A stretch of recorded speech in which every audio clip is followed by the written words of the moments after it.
and Craig Smoak. One of the games that has been built up throughout the offseason is that Oregon game in Lubbock against Texas Tech. A little bit of a sting because of Tech's loss at Wyoming, but should be one heck of an atmosphere in Lubbock. Rob Moseley covers Oregon for GoDucks.com and joins us, Craig Paul and David Smoak, here on 365 Sports. Rob, obviously Oregon did whatever they wanted against Portland State. What are they expecting with Texas Tech coming off a loss? Does that even get the radar up even more? Yeah, I mean, I think it was pretty high already. I think, just going on the road for the first time with this group that, Oregon's got a lot of young players, played a lot of freshmen, played 25 true freshmen last week. And obviously the circumstances of that game allowed for a little of that, but I think they're going to rely on some of those young guys too. So you're taking a team with some youth on the road for the first time at a place that's, really well known for being a really hostile environment. So, I think, to answer your question, no, I don't think the circumstances for Tech last week were going to change much, how the Ducks approached this one. I think this was, they knew this was going to be a stern test regardless of the other circumstances. Just, again, going on the road, facing a tough program in a tough place to play. Rob, Bo Nix came last year to Oregon, and, he'd kind of had this reputation of, waiting to the last minute to show all the clubs in his bag, and now that's not the case. He's one of the superstars of college football and a Heisman candidate. How much more do you expect him to ascend this season over last year that he is now playing with a confidence that seems to be kind of unmatched? Yeah, I mean, it's strange to say for a guy who completed over 70% of his passes last year, but I just think, I think he expects himself to be even more efficient this year. I mean, his knowledge of the system, even though he's playing under a new offensive coordinator this year in Will Stein, still pretty similar system, pretty similar to the system they ran under Kenny Dillingham last year.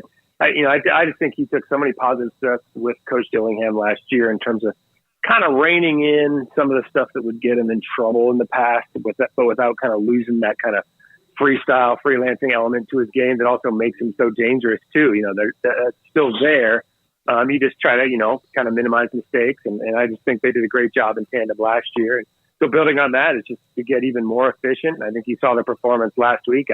There might've been one, maybe two throws he'd like to have back, but other than that, he played close to a flawless game. It seems like, so, it's just kind of refinement. He's at an age where you don't expect a guy to improve leaps and bounds year over year. But yeah, I think he can expect more of himself this year, even than what he did last year. Rob, what are some of your remaining unanswers for Oregon? Because with all due respect to Portland State, obviously didn't put up the stiffest challenge and whatnot. So what are some things that you're still eyeing, especially going up against a team like Texas Tech, where it's going to be a bit of a different story one way or the other? Yeah, I think a couple of different things.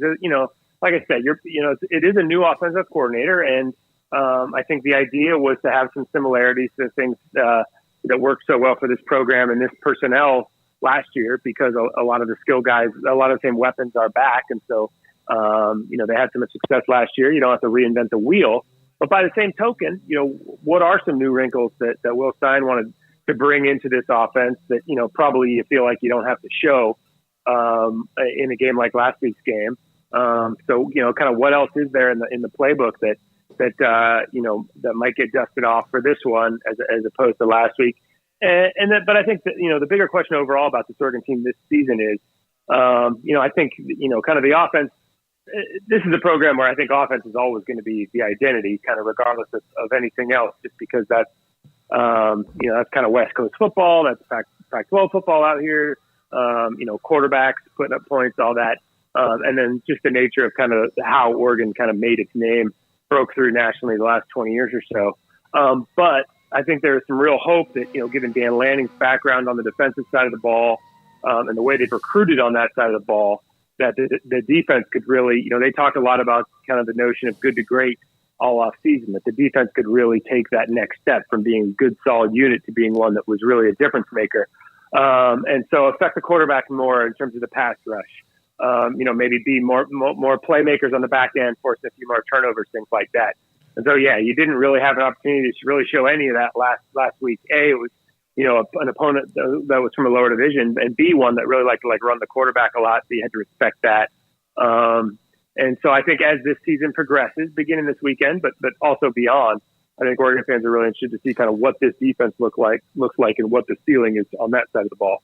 Lanning, with that defensive background with what he did at Georgia, last year Matthew Pallage was a part of the coaching staff, co-defensive coordinator. He's now at Baylor, had a very difficult opening game.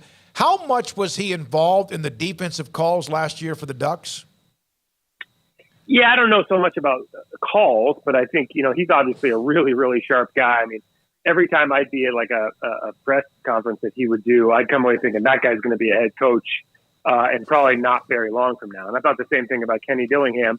Not sure I thought it was going to happen this year, but, sure enough, those are a couple of just guys who just were young, but just had a presence about them, a maturity, a bearing, an enthusiasm, and intensity that you knew, kids would respond to. So, I think it's no surprise either one of those guys has advanced so far so young, just because they're both just really sharp guys, and again really built for it. Yeah, obviously a tough start for Baylor last week, but I think again, Coach Pallage is a young guy, and again just has all the tools, I think, to probably be running a program of his own in the not too distant future. Rob, how tense is this Pac-12 race going to get if everybody continues to run at this pace? I mean, like, I think it's the saddest thing about the league falling apart is literally this is the best year that they've had in maybe 15 or 20, where how many really good teams are out there? Yeah, I think some of the frustration out here has always been about this league is that, parity, was a good thing in terms of entertainment value and competitive football. And, a lot of different fan bases feeling like their teams had a chance. But it didn't always result in one team kind of rising to the top and being really separating itself. And so, success now for leagues is kind of judged on, are you in the playoff or aren't you? And so it's kind of ironic to see this thing that has always been true about the conference, that, there's a lot of quality teams that are kind of tightly bunched, and it's going to make for a really competitive, entertaining race. And suddenly people are noticing that, I think, by the nature of the quality of the quarterbacks out here, because, it's a quarterback-driven game, obviously. I guess my fear is, that the same thing could happen this year that happens most years, is that if this is going to be a hard league to emerge from with 0 losses or 1 loss. And that's the resume you need to put together to make the playoffs. So, I think the fear is that, a couple months from now, we're talking about the fact that one more time, this conference is seen as not, potentially not worthy of a playoff bid, because some really close, tightly bunched, competitive teams, all test each other and kind of take each other out. And you're left standing at the end, kind of on the outside looking in. Obviously, I hope, as a guy who's paychecks come from the University of Oregon, I obviously hope that the Ducks are not in that boat. But I do think, a lot of the characteristics that apply to the league this year have applied in many seasons in years past. The exception being just the depth of the quarterback quality. I mean, it really, really is an elite group.